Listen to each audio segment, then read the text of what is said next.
안녕하세요. 데이빗 명입니다. 메디케어 처음 들으면 정말 어렵게 느껴집니다.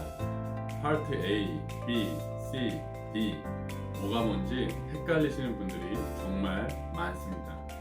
그런데 정확히 모르고 가입했다가 병원이나 약값 때문에 후회하는 경우도 생각보다 많습니다. 그래서 오늘 영상에서는 2026년 기준 메디케어 기초를 정말 쉽게 설명드리겠습니다. 특히 곧 65세가 되시는 분들이라면 꼭 끝까지 보시는 걸 추천드립니다. 먼저 메디케어가 무엇인지부터 보겠습니다.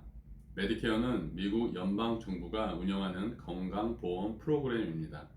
주로 65세 이상 분들을 위한 보험이지만 일부 장애가 있거나 특정 질환이 있는 경우에는 65세 이전에도 가입이 가능합니다. 그리고 메디케어는 CMS라고 하는 연방기관에서 관리하고 있습니다. 쉽게 말하면 미국 정부 건강보험이라고 이해하시면 됩니다. 메디케어는 크게 네 가지로 나뉩니다. 파트 A는 병원 보장입니다. 파트 B는 의사진료와 외래 치료입니다. 그리고 파트 C는 메디케어 어드밴티지라고 부르는데 민간 보험회사를 통해 제공되는 플랜입니다. 마지막으로 파트 D는 처방약 보험입니다. 처음에는 복잡하게 느껴질 수 있지만 하나씩 보면 어렵지 않습니다. 먼저 파트 A입니다. 파트 A는 병원 입원 관련 보장입니다. 예를 들어 입원 치료, 스킬드 너싱 패실리티, 홈 헬스케어, 호스피스 등이 포함될 수 있습니다. 많은 분들이 파트 A는 무료라고 알고 계시는데 일정 기간 메디케어 세금을 납부한 경우에 가능합니다. 보통 40크레딧, 약 10년 정도 일을 한 경우입니다. 만약 조건이 충족되지 않으면 월 보험료가 발생될 수 있습니다. 그리고 중요한 점은 늦게 가입하면 벌금이 생길 수도 있다는 것입니다. 다음은 파트 B입니다. 파트 B는 의사진료와 외래 치료를 담당합니다.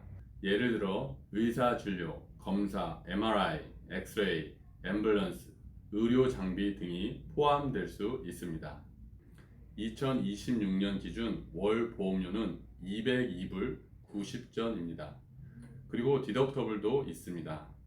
중요한 건 파트 B도 늦게 가입하면 벌금이 생길 수 있다는 것입니다. 그래서 가입 시기를 놓치지 않는 것이 정말 중요합니다. 그리고 소득이 높은 경우에는 얼마라고 하는 추가 보험료가 생길 수 있습니다. 이 금액은 보통 2년 전 세금 보고 기준으로 계산됩니다. 그래서 은퇴 전 소득이 높았던 경우 보험료가 예상보다 높게 나올 수도 있습니다. 이 부분은 실제 상담에서도 많이 질문하시는 내용 중 하나입니다. 다음은 메디케어 어드밴티지, 즉 파트 C입니다. 이 플랜은 민간 보험회사를 통해 제공됩니다. 많은 경우 치과, 안경, 히어링, OTC, 짐 혜택 등이 추가될 수 있습니다. 그리고 HMO와 PPO 같은 유형이 있습니다.